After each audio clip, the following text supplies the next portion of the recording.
Please welcome Shani. She'll tell you her story.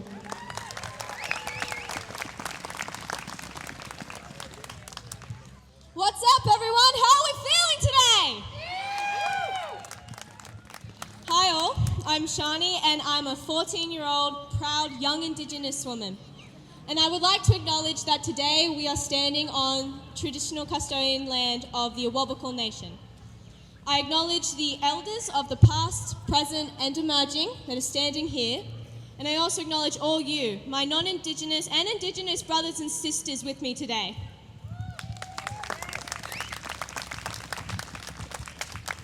As mentioned before, I am a part of Youth Advocate, which is a committee working to create a better tomorrow for our kids.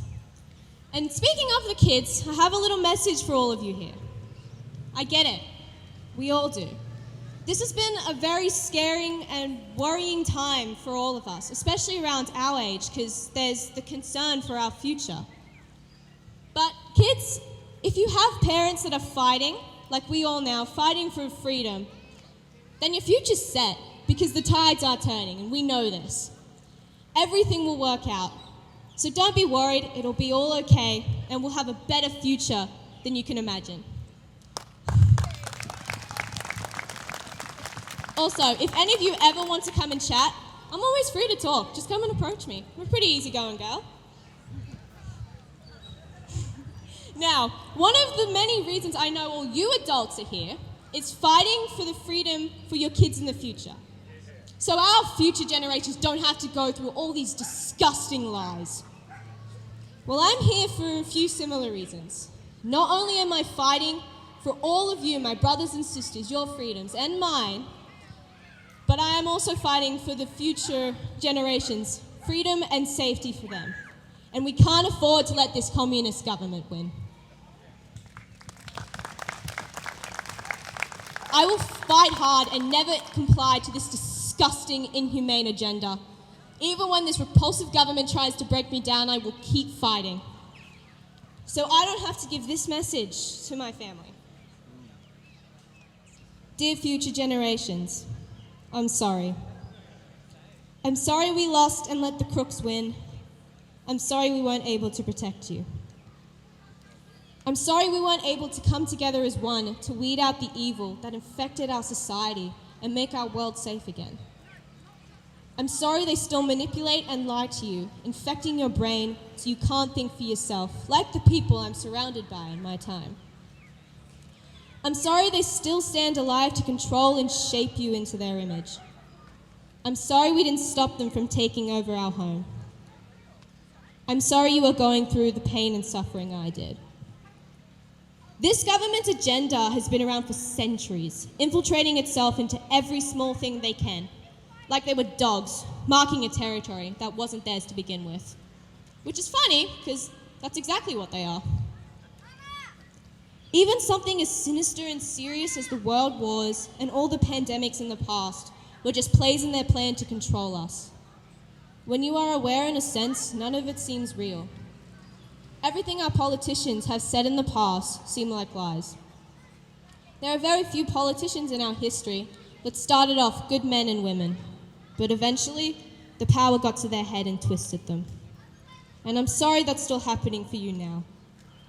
I'm sorry I'm telling you this way. I wish I never had to tell you this, but if you're reading this now, it means all my fighting failed. It means everything my people, your people, are doing now in my time was all for nothing. And trust me, we fought with all our will. We put our blood and sweat into this revolution so you in the future could have a chance at a safe and free world, something we never had and knew it was about time to change. I'm sorry.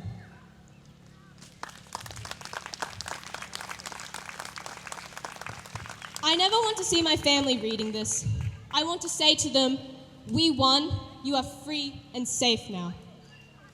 This is why we need to keep fighting, so people like me or any of you out there don't have to give this message to our kids, to our future generations. And right now, the way we need to do that is to vote the right way. Don't vote for Liberals, Labor, Greens or Nationals, because you know they will just ruin our lives again and again and again.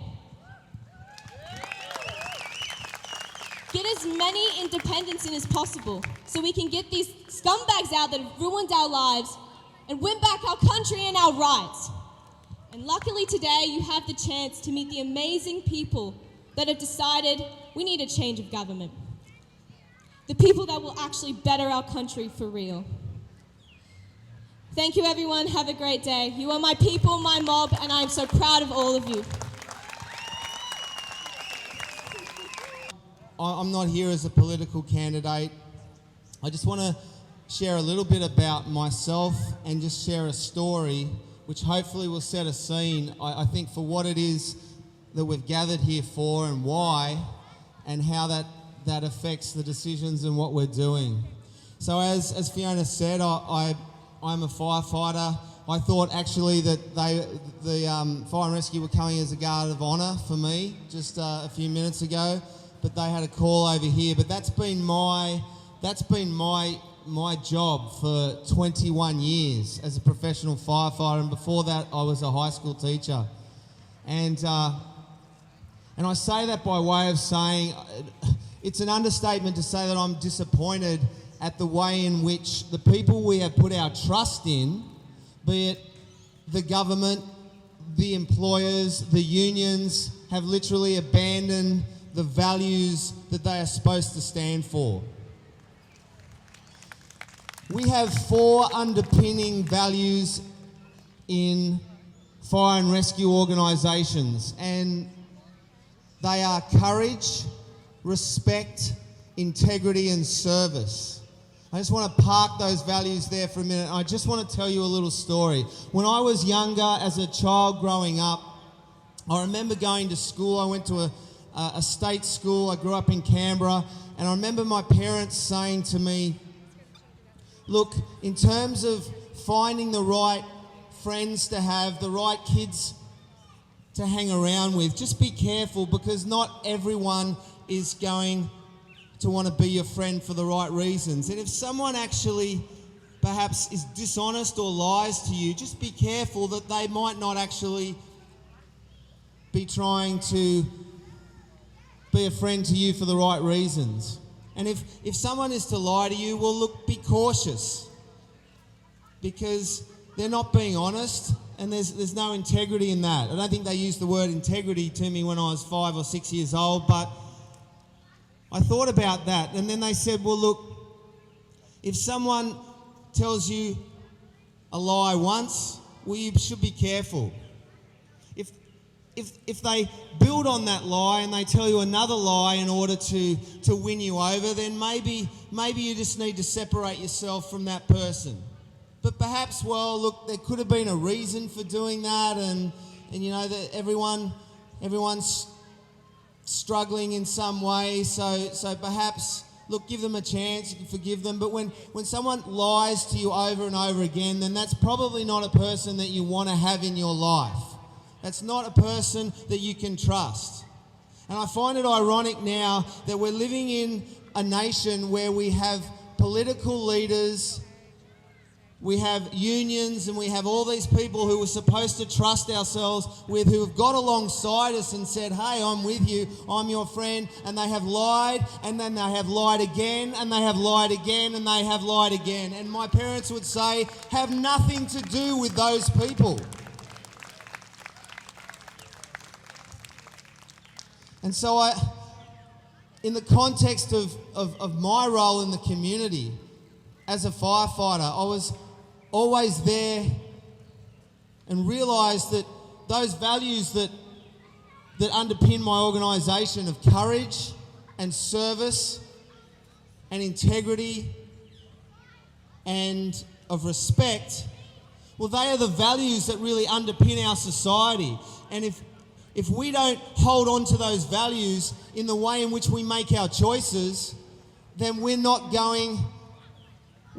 reap what we sow. If we vote for people who have no service, who are not looking to serve, we can't respect, there's no integrity and there's no courage, then we will reap what we sow. And so my encouragement to you today is as we listen to these candidates as we move in, and sadly I know I'm talking to the converted here. It's the people who we passed in the street who have to really listen And so perhaps if these things go out, then we'll be able to do that. But I encourage you to stick to those values of courage, service, integrity, and respect as you make your decisions going forward. Thank you.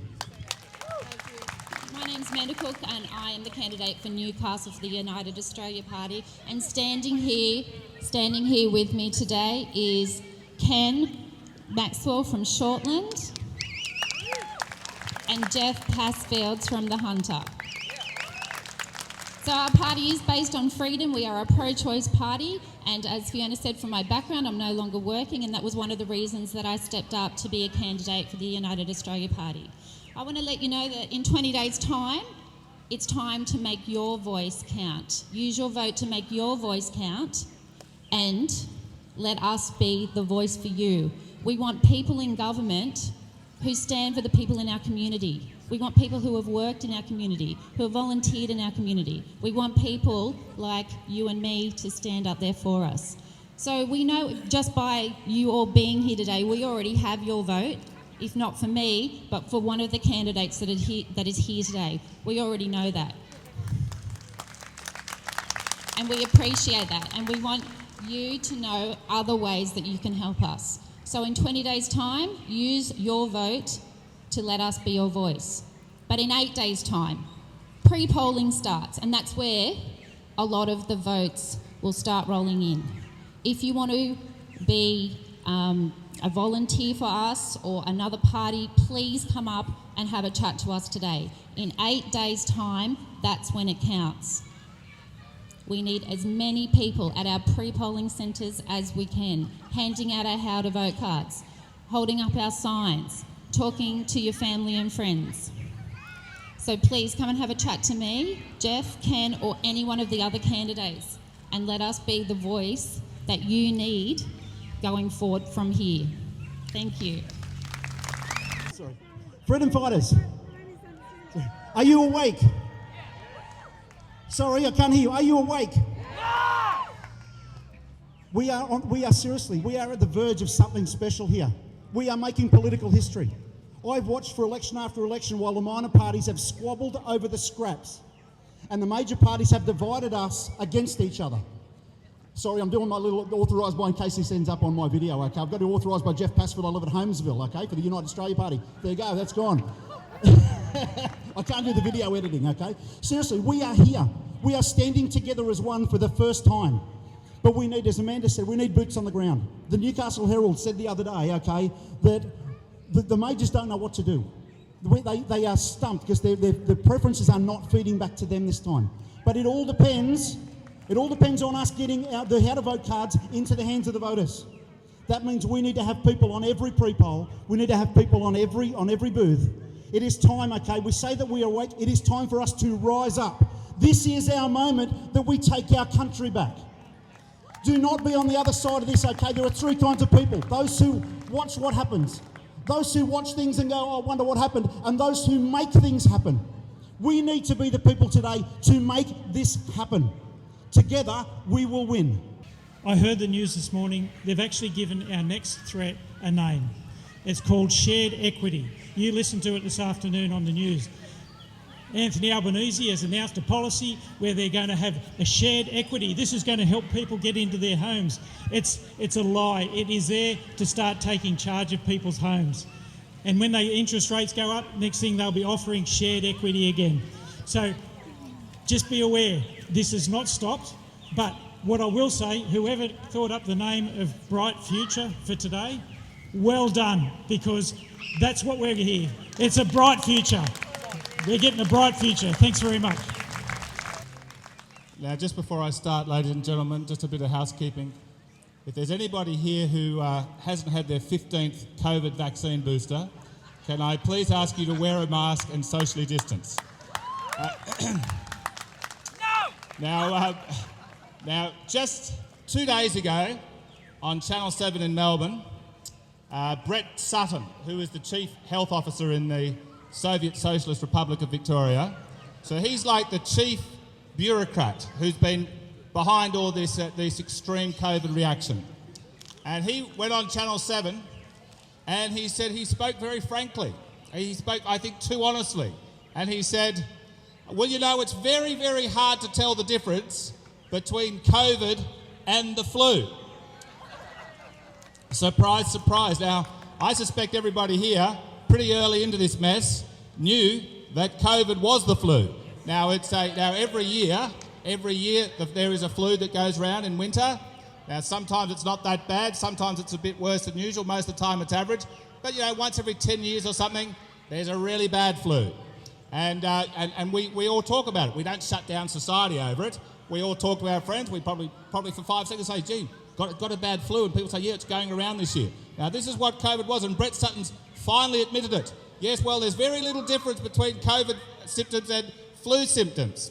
Now, you know, in 2020, when this whole thing mess started, they said, a lot of people were saying, gee, where's the flu gone? Where's the flu gone? It's just disappeared. It's just a coincidence. It's an amazing coincidence. No, COVID is the flu. I may not have a PhD in epidemiology, but I think I've got a little bit of common sense like you all do.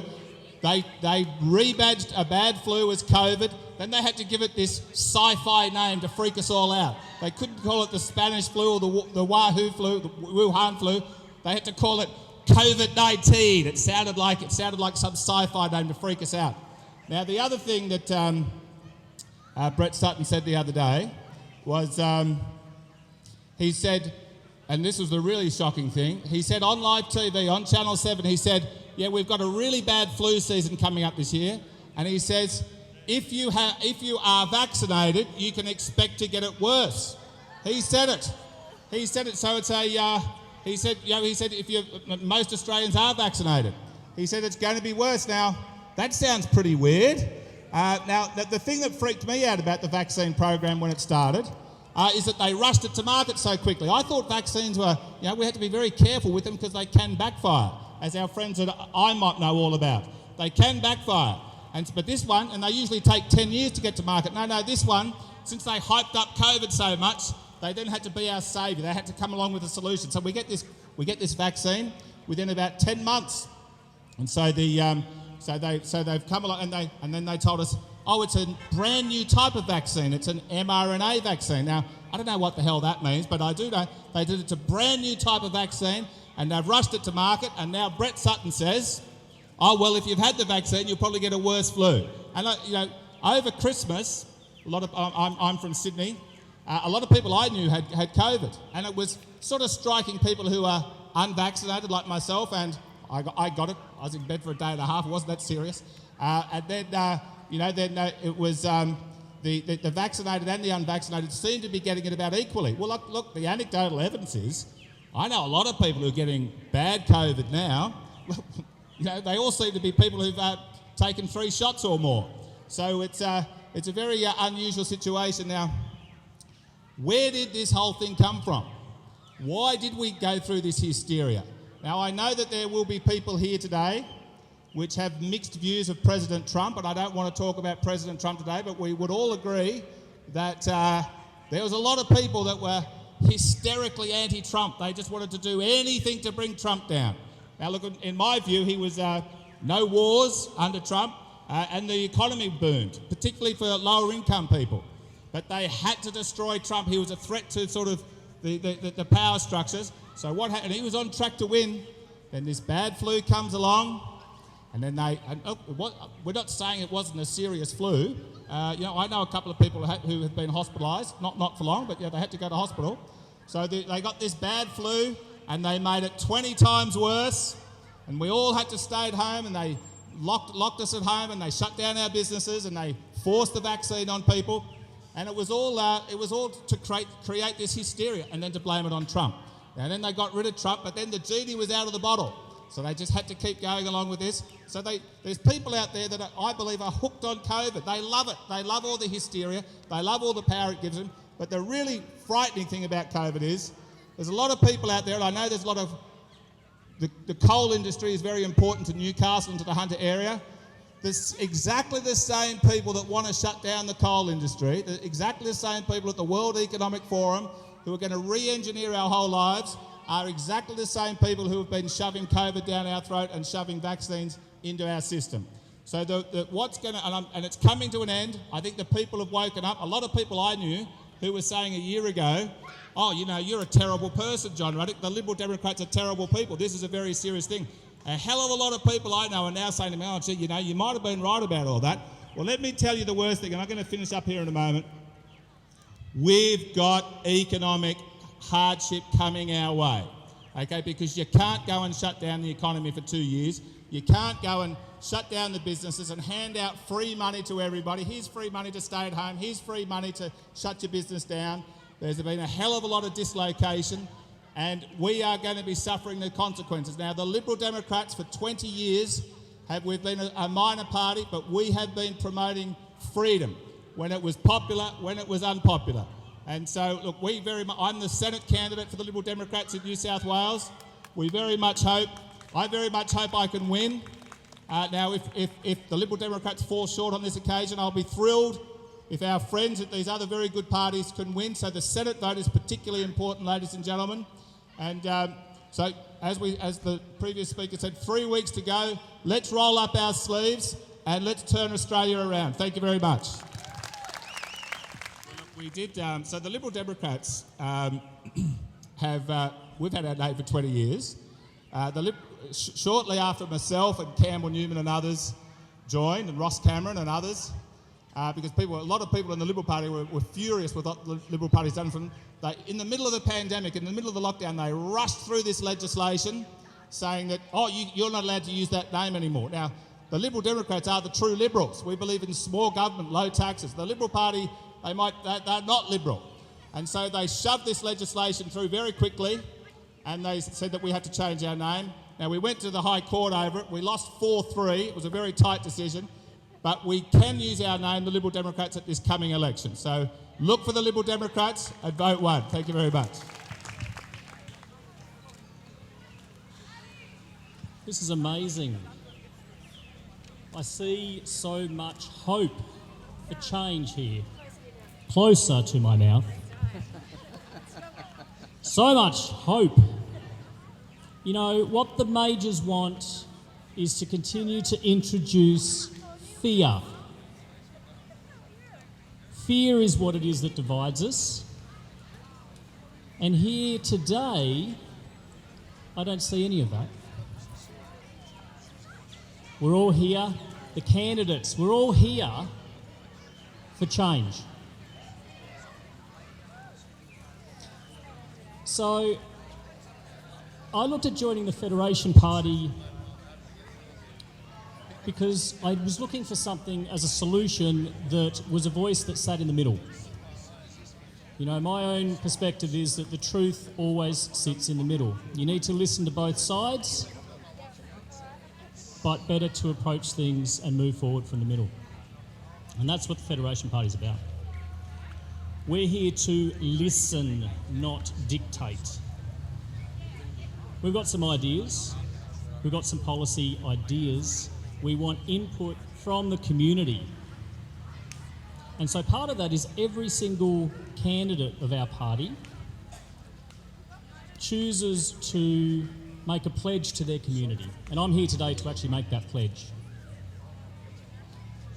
If I'm elected and you choose me to be your voice, the first step is there will be monthly town hall meetings, open agenda, where you can come and have a chat. You know, one of the things that's really interesting about politicians, of course, is that we vote them in and then we don't get any say on their performance for another 3 and a bit years. This will be an opportunity for everybody to come down and say, hey Garth, you're doing a fantastic job, or come on mate, you've got to pick up your game here. Hey, have you thought about this idea? So every single month that's something that we'll be doing. On top of that, we'll also be looking at running monthly democracy education days. An opportunity to come down and actually learn about democracy, learn about our constitution, instead of what we currently generally get, which is an excursion to Parliament House and a visit to Questacon in primary school.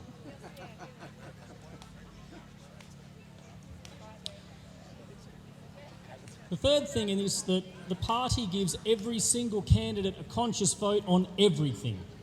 So what that means is if a party brings forth a policy that for some reason Newcastle goes, no, we don't like that, that as the voice of Newcastle, I get the opportunity to vote that down. There is no voting along party lines. So think of this party as a group of independents working together under one banner.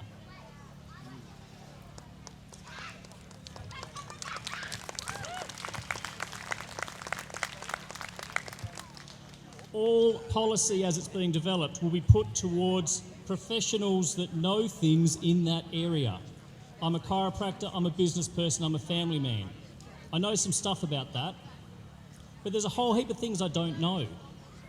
So rather than make up policy that sounds good and maybe find the evidence for it later that we make up, how about we actually talk to people that are in the know?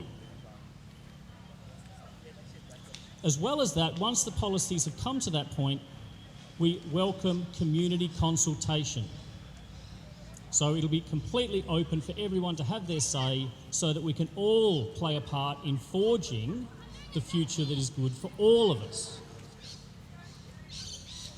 And finally, I pledge to use technology for good as an outreach to get the message out to the people, not for surveillance, not for data collecting, but to use it for good.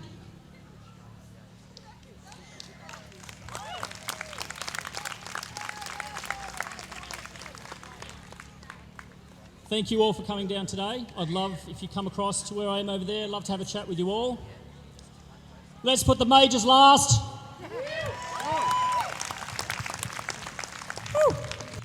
First of all, can I introduce Kat Townsend on my left, and she's going to run for the seat of Hunter. And besides Kat is Angela Keatis, and she's running for the seat of Patterson. So I'd ask you to consider them for your vote because they're both pretty honest people. I know them, and I think they're great girls. No sexism meant there. Women I'm told. Sorry. Thanks. All right then. So I'm going to talk about today some solutions I see for Australia, because I think it's all well and good to say we've got problems, but there has to be some realistic solutions offered. We can't just say, oh, hung Parliament and that's it. It's not enough. So firstly, let's talk about defence. I'm a former soldier. It's a subject near and dear to my heart. There's an old saying, those who don't study history are condemned to repeat it. Now, we are moving into a stage now where it's almost like pre-World War II, where Australia was called upon to send its soldiers overseas, and that left us with no home defence, essentially, except for Army Reserve Forces, or militia as they were known back then, who were sent off, well, usually with no training at all. They were given a uniform and a gun and told, there's the jungle, go and have a go at the Japanese and good luck to you. We don't want to find ourselves in that position again. We relied on the British to defend us at Singapore, and it just failed completely, which left us open to attack from the north from the Japanese. We're now in a similar situation with China. We cannot defend our coastline. We don't have a big enough defence force. We don't have a big enough navy or air force. And indeed, if the Chinese put a base in at the Solomon Islands, which frankly many Americans died to take back from the Japanese, we'll be in that same position again, because they essentially, from a strategic point of view, the Chinese outflank us. If they've got a base in the Solomon Islands, that's south of the American base on Guam, and Guam's a major military base. The next biggest base in the area is on Okinawa. The problem with that is, of course, if they put a base in at the Solomon Islands, that cuts our shipping route direct to the Americas, which would be a major problem because, you know, we've given our manufacturing away to the Chinese, like most countries have now. If we need tanks, we need them from the Americans. If we need F-35s, they've got to come from the Yanks. This business about waiting for 10 years to get submarines, well, that's crap. We need to buy them. If we have to buy them and we can't make them, well, that's too bad. They say it could be 10, 20 years before an Australian-made submarine was made. Now, I'd love to see everything made in Australia. It's about time we rebuilt manufacturing in this country, right?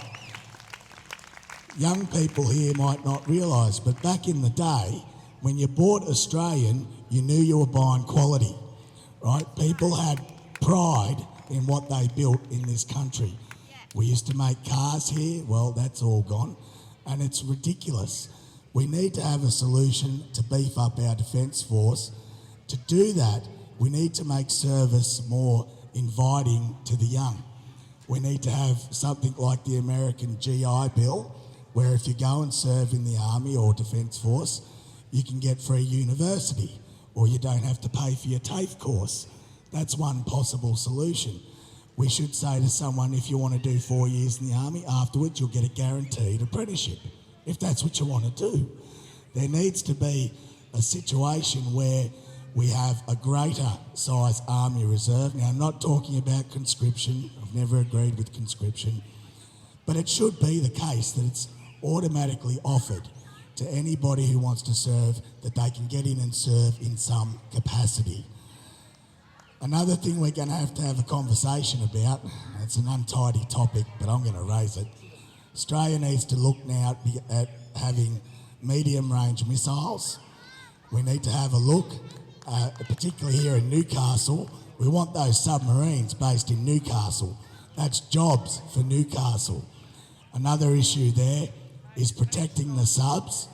As they get out, they need to get out into open sea and deep water quickly. If they leave Newcastle Port, the F-35s can protect them from Williamtown. So that's one possible way to use what we've got. And that's what we're going to have to learn to do.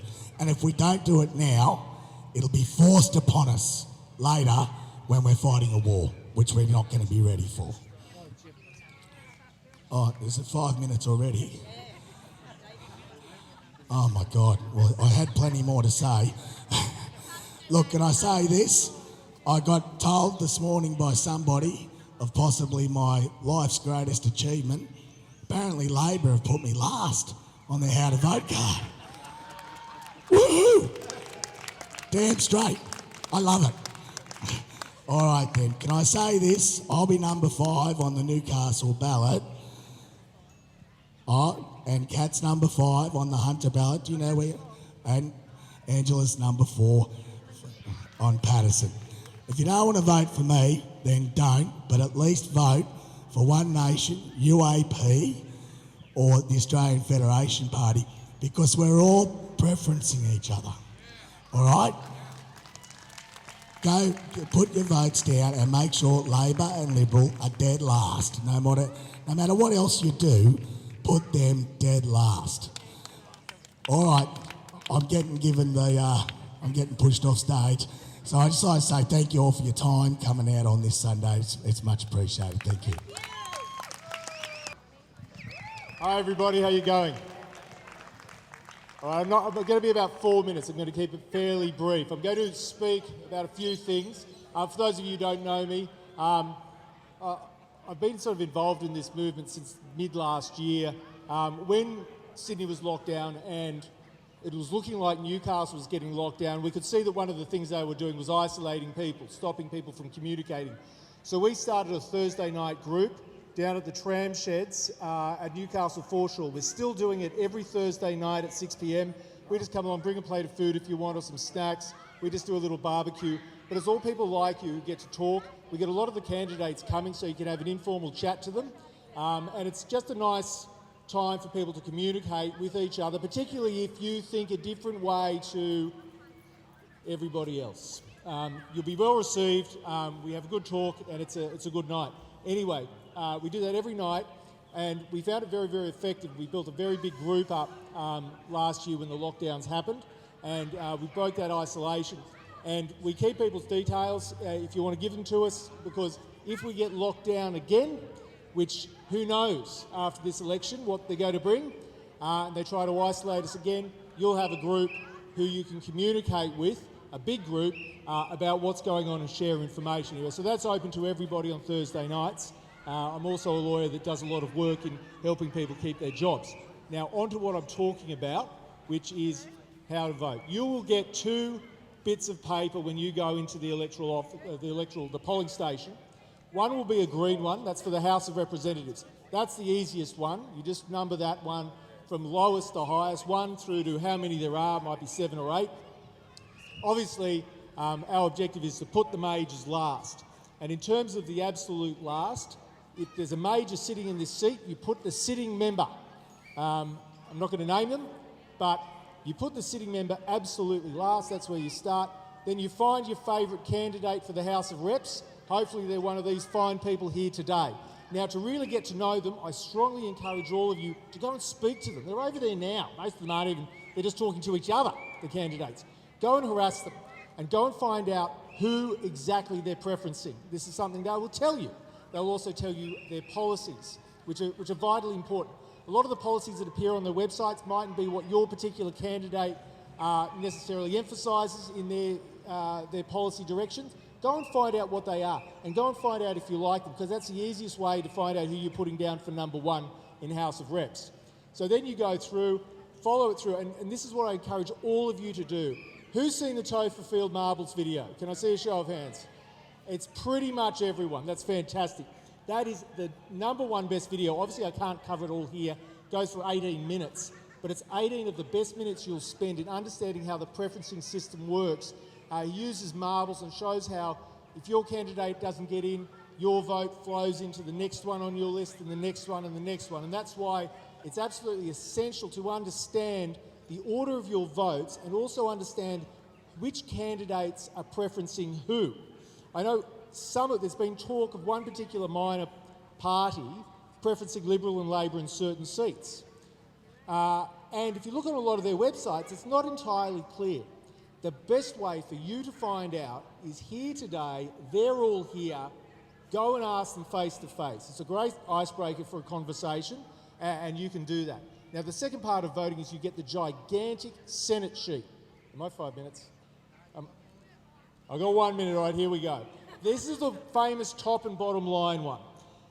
Worth watching, just watch, the Australian Electoral Commission has videos on this and you understand it. The simple part is you must number, if you're going above the line, number at least 6. And once again, you start there with your favourite and work down to, and put as many minors in as you can. If you're going above the line, I strongly suggest number them all and make sure you put those majors last and put them dead last. Now, if you're going below the line, you've got to do a minimum of 12. And look, once again, the best option, if you're absolute diehard, is to go through in the same way. Got to wrap it up. But that's it in a nutshell. And please, if you're interested in talking more about any of this, including legal stuff, come along on Thursday nights. Thank you. Hello, everybody. Thank you all for coming. So firstly, I want to welcome back the greatest breathing advertisement for the COVID jab in history, Albo. Triple jabbed, double masked. Welcome back to the campaign trail, Albo. So here we are, we're in the battle of our lifetime right now. So never before have both parties had a primary vote of under 40% so close to an election. And here we are, we're a couple of weeks out, 3 weeks out, and they're both below 37%. Now, I cannot tell you how significant that means to political nerds like me. All right? This has never happened in the country's history since Federation. If you want to see this two-party system blown to pieces, then you guys need to show up at pre-poll. There is no point in coming to the park, going to Canberra, sharing all this stuff on your Facebook if you're not going to show up and help at pre-poll. Now, I'm sorry to be blunt, but the election is going to be over before election day. 50% of votes, up to 50%, are going to be cast at pre-poll. So before you leave, you need to have a look at the sign where you live, and you need to find a candidate in your area and you need to call them up and do a few hours. And at the moment, I've got an elderly couple in their 70s that are going to do the whole of Toronto if no one shows up. Right, 12 hours. And they put these pre-polls in and they extend the hours so that they think that we can't cover them. So now they're a 12-hour day. So we just have to get double the people and do 6 hours each. Right? And we are going to cover them. And that's what they're saying, that these preference deals that these guys have done are not going to work out because they're not going to man the booths. Well, I can tell you we have every booth already manned for pre-poll in the Hunter. So we're here to send a message to these guys. But these rallies are training days, right? They're training days for pre-poll and they're training days for the election day. We need this system to change and we cannot do it without your help. And if you think it's embarrassing handing out pieces of paper that no one wants, you should try driving around and seeing your face everywhere. Sometimes with penises on it. If we miss this chance, it'll never come again.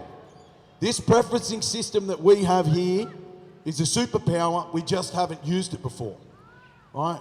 And if we use this against the major parties, they will be in an uproar and they will change the rules immediately to what it is with the state elections. They will have a referendum. They'll do whatever they have to do to stop it happening. So we have to win. This is our one shot at winning this, all right? We have to do it.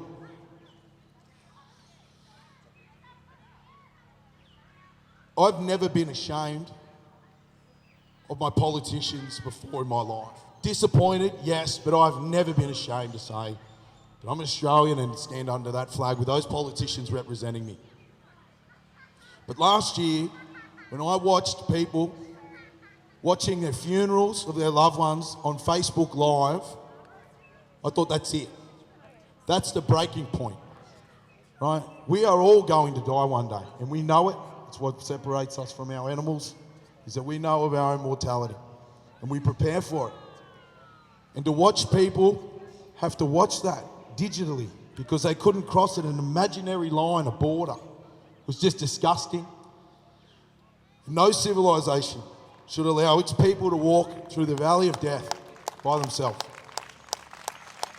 Historians will look back at that moment and say, that was the moment the system broke down. And we need your help. I'm going to get off the stage, but please go over there, meet your candidates, offer to help, offer to hand out. It'll be one day of your life. And realistically, it's all about the election party after it anyway. So come down to the pub because we're going to make history here. This has never happened before and it may never happen again. Please be a part of it.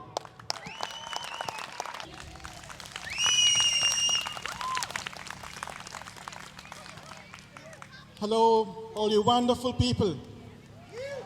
And thank you for being here today. My name is Basil Painter, and I'm running as an independent candidate for the seat of Shortland. United we stand, divided we fall. And that is why I'm here today, to say one key message, and that is, put the majors last. Yes! I also want to say a key message, and that is to Shani. I am sorry that I woke up late. Our generation is behind where we should be. But I am here today to make a difference. Enough is enough. Enough of your scare campaigns and your false promises.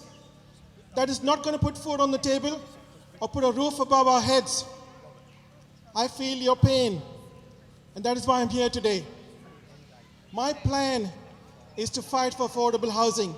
It is not good enough for people, especially in Lake Macquarie East. There's 353 people, and they have to wait between 5 and 10 years just to get social housing.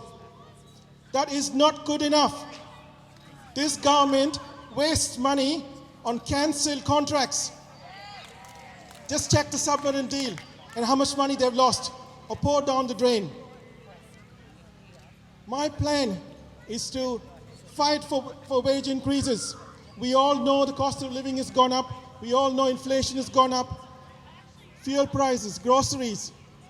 I feel your pain. My plan is to fight for jobs and keep jobs in the Hunter. Shortland, Patterson, the coal industry needs to stay. Frontline workers, how many of us have gone through the last 2 years, struggled. Some of us have lost jobs. We need to fight to regain those jobs back. I'd like to quote a famous leader in Singapore. His name is Mr. Lee. A great nation is not defined by its size. A great nation is not defined by its size. It is the leaders with the grit, the determination, the stamina, and the consensus to work together that define the leaders. And you, people, everyone that's here today, have a choice to decide on who that leader is going to be. So I'd like to thank you all for coming today. I'd like to thank the organizers for what they've done today, and end up with a key message. Put the majors last. Thank you. Thank you. So I just want to speak to you today about the importance of this election. So the majors are scared. They're worried. They're worried about all these people coming together and putting the majors last. This is the first time in a long time that things feel different. We're working together. And it's amazing.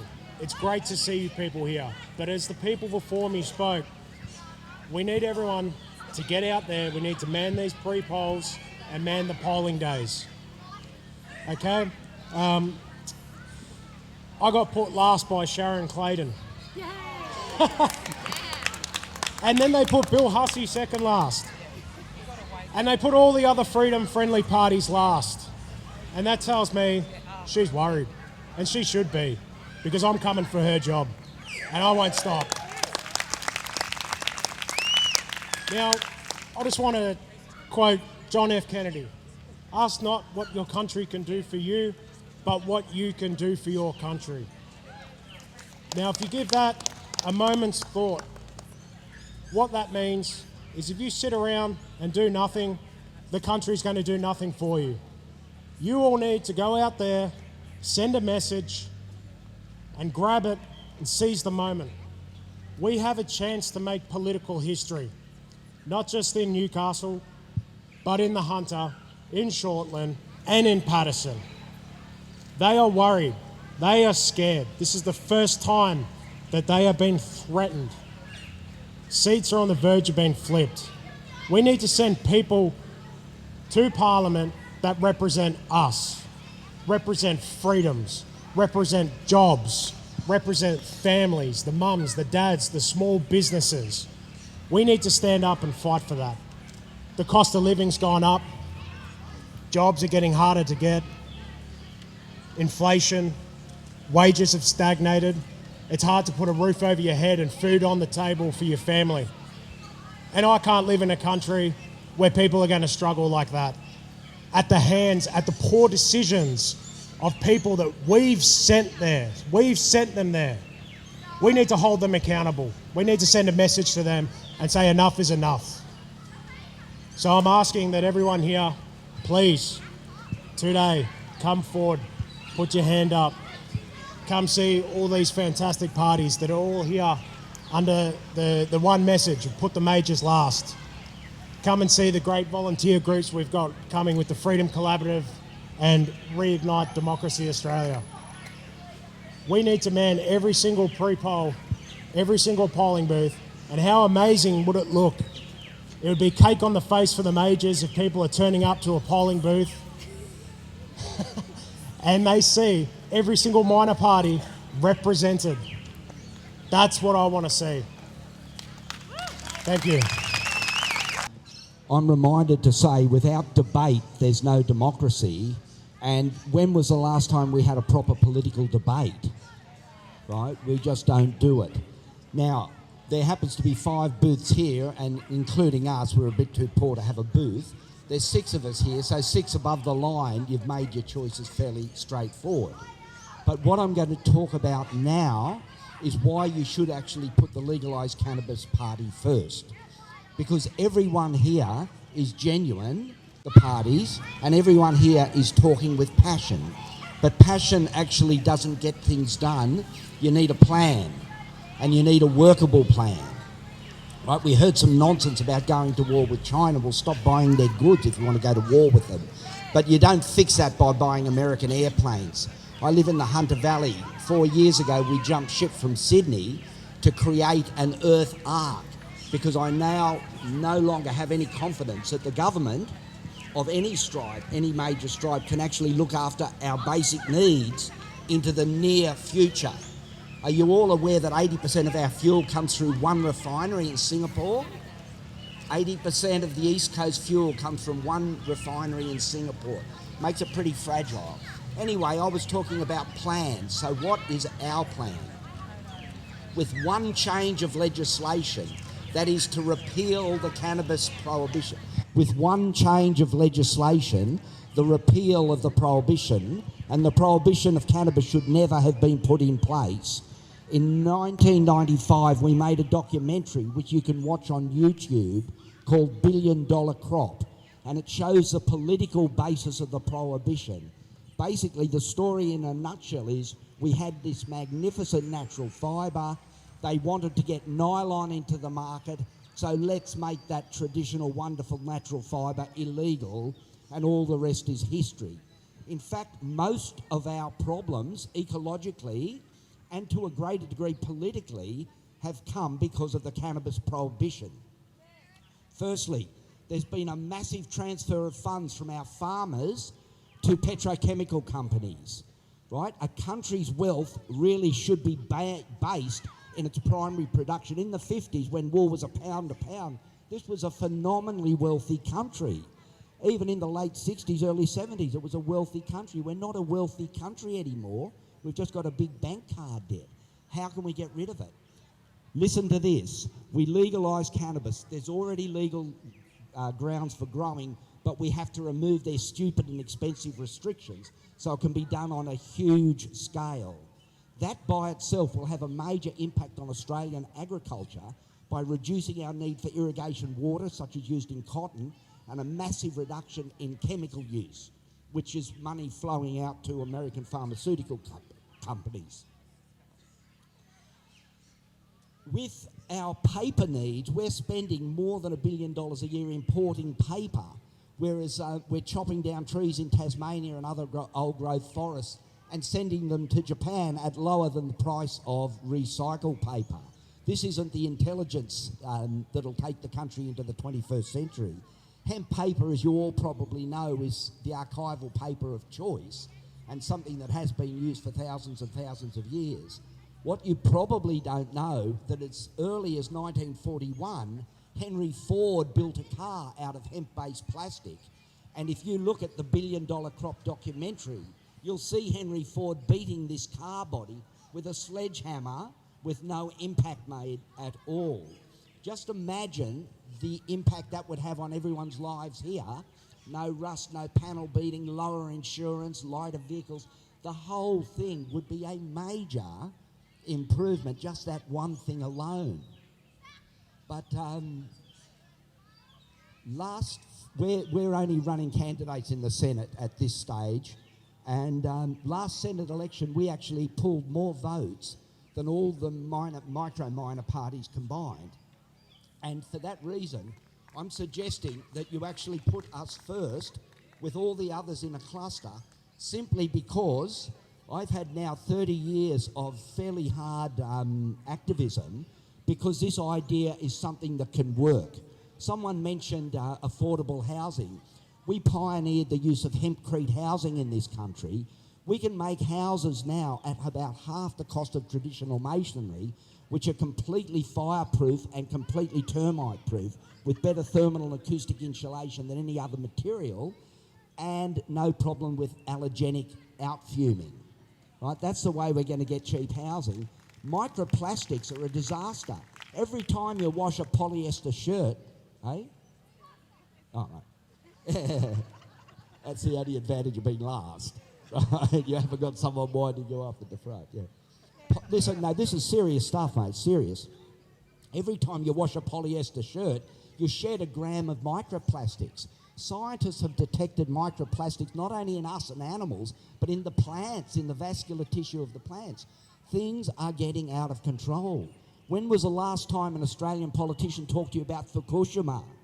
Does anyone remember that? The largest disaster in history. The bloody Japanese are now sneakily releasing the tritiated water out of their storage tanks. And the only country on earth that's complained has been China. Right? So just be a bit careful with your criticisms of China sometimes until you know what's actually going on. They have 100,000 litres of highly radioactive water which they're sneaking out into the Pacific as we talk. Does everyone know about Building 4 there? There's 1,200 fuel rods sitting in a damaged building hovering over the Pacific. Right? It's a disaster. Anyway, having said that, I was getting a bit off the track. Hemp... What? Yeah. No, hemp is a real practical solution, and with one change of legislation, the process is self-funding, because we're spending $2 billion a year on the prohibition. That can be spent not on jobs, but on careers in high-quality industries based on hemp cellulose.